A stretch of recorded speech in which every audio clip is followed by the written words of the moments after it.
Art में कोई must नहीं होता कि हमें यही रूल्स फॉलो करने हैं, यही स्टेप बाय स्टेप स्ट्रक्चर होगा, इसको हमें फॉलो करना है। एक फिक्स करिकुलम नहीं होता। यहाँ पे फंडामेंटल सेम रहेंगे, लेकिन उसको अप्लाई करने का जो अप्रोच होगा वो डिफरेंट हो सकता है। वहाँ पे हम फ्री हैं।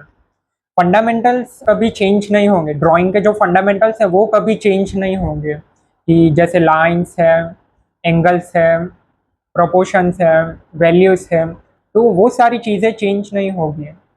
वो हमें सीखनी ही होगी, वो कंपलसरी है। लेकिन उसको अप्लाई करने का जो अप्रोच है वहाँ पे हम फ्री है। कि अगर किसी को रफ स्केचेस ज़्यादा पसंद है, फास्ट करना ज़्यादा पसंद है, तो उसका अप्रोच जो होगा वो अलग होगा। वो फास्ट काम करेगा और दूसरे मीडियम, दूसरे स्टाइल से काम करेगा। पहले पेंसिल से काम करेगा अगर उसको पेंसिल से पसंद है तो। और अगर दूसरी तरफ किसी को मंडाला पसंद है, तो वहाँ पे जो अप्रोच होगा वो डिफरेंट होगा। वहाँ पे वो सर्कल्स की ज़्यादा प्रैक्टिस करेगा और थोड़ा स्लो काम करेगा, क्योंकि वहाँ पे जो पैटर्न है वो ज़्यादा मैटर करता है एज कम्पेयर टू कि कितना रफ बना है वहाँ पे। तो वहाँ पे स्लो काम करना होगा और सर्कल्स के ऊपर ज़्यादा फोकस करना होगा।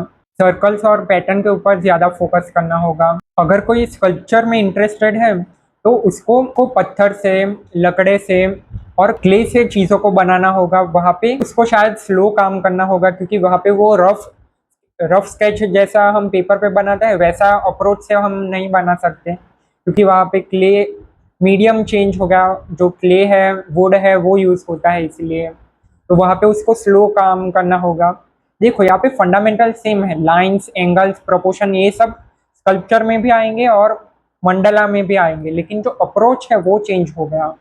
किसी को अगर हाइपर रियलिज्म पसंद है तो वो एक स्केच को बनाने में 3 घंटे ले सकता है, और किसी को इम्प्रेशन स्टाइल में बनाना पसंद हो तो वो एक स्केच 15-20 मिनट में भी बना सकता है।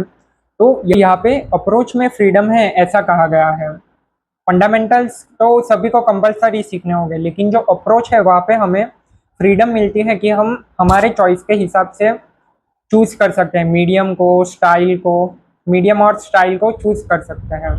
तो ये एकदम शुरुआत से ही ये हमें ये फ्रीडम मिलती है, हमें ये चॉइस मिलती है कि हमें किस में ज़्यादा इंटरेस्ट है। स्कल्पचर में इंटरेस्ट है, मंडला में इंटरेस्ट है, हाइपर रियलिज्म में इंटरेस्ट है, रफ स्केचेस में इंटरेस्ट है।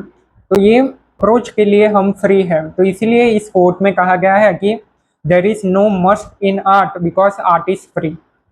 तो यहाँ पे अप्रोच में कोई भी कंपल्सन नहीं है। हम कुछ भी चूज कर सकते हैं। वहाँ पे अप्रोच में हमें फ्रीडम मिलती है।